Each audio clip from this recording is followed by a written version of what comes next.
media pembelajaran dengan bahan dasar bahan-bahan alami yang ada di pasar kayu. Berikut bahan-bahannya.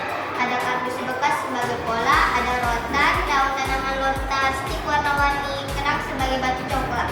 Ada pula alat yang saya gunakan, ada lem tembak, pisau, gunting, penjepit kain, penjepit kertas, dan hektar. Ada pula aliran listrik yang saya gunakan. Teknik yang saya gunakan ada teknik potong, anyaman tunggal, teknik tempel, dan teknik sambung.